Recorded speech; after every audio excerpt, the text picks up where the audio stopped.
Jace Tunnell here. Today we're talking to you about the moon snail. Some people call it the shark's eye, and because it does, it looks just like an eye. It's got this spiral shape around it, and it looks like a perfect moon, which is how it gets its moon snail.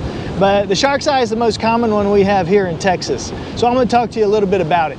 One of the main things about these snails is that it is highly predatory. So you can pick up clams or you can pick up other snails and you might see a perfect hole in them. You know, a lot of people like to make necklaces or jewelry out of them.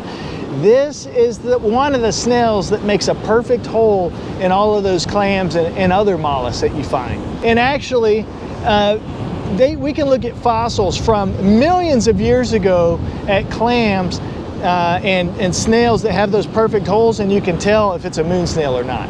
These are drilling experts. So a lot of people ask me, it's like, well, you know, so they're, you know, eating all these other clams and snails and stuff, and they got that hole. How do they do that?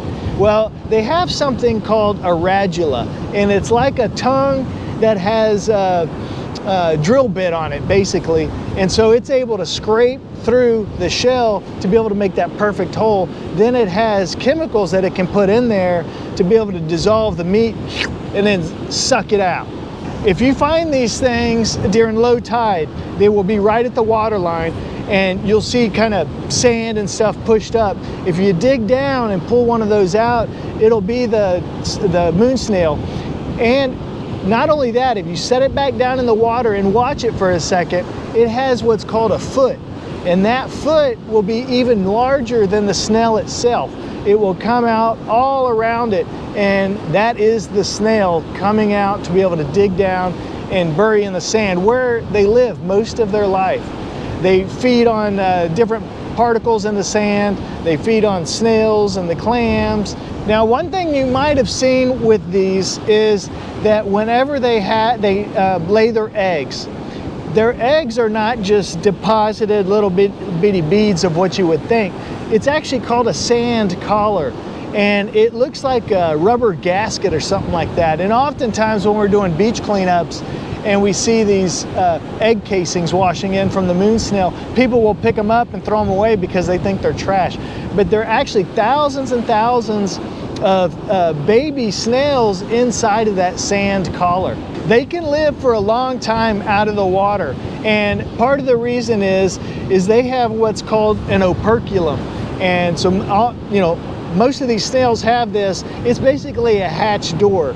And so if you go up, and like this, when I picked this snail up, you know, it had its foot all out and around it, but when I picked it up, it went all up inside of the shell, and it has a hatch door to be able to protect it. And that operculum allows them to be able to stay moist, and like if there's a low tide event, they can last for hours out of the water.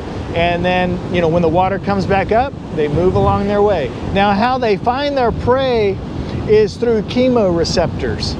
And they can sense the chemicals that the sand's giving off by other mollusks that are living in the sediment. And so they can use those chemoreceptors to be able to go in, find them, and then drill a hole in them and get them out. Lots of times if you find these moon snails at the beach and there's no snail in there, lots of times they'll have a hermit crab in them. And so these are great shells for hermit crabs. And you know, hermit crabs, as they grow, they have to exchange shells as they get bigger. So I always try to leave these on the beach so that it's habitat for the hermit crabs. Now, you might be thinking, you know, these things are eating all these, you know, other mollusks and stuff. What eats them?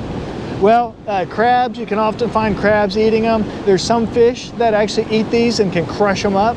And shorebirds. Shorebirds love to eat clams and snails. You're gonna find these moon snails in areas that you would expect that have a lot of their food source in them. So, you know, areas with clams and the smaller snails, it can help them live longer. And they actually have a lifespan of about, you know, 4 to 6 years here along the Texas coast. Now, these are edible. Some of these get pretty big. The one I have right here is pretty small, but these can get big size. I mean, there's not a fishery for them, but like other snails like conch and stuff, that's about the texture, kind of rubbery. You can boil them or stir fry them, and that's typically how they're eaten. you know, boil them to be able to get the snail out of them, put some seasoning on them. Just be prepared for doing a lot of chewing.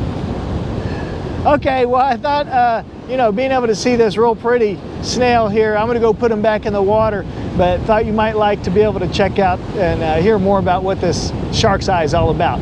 All right, well, we'll catch you on the next Beachcombing. Bye.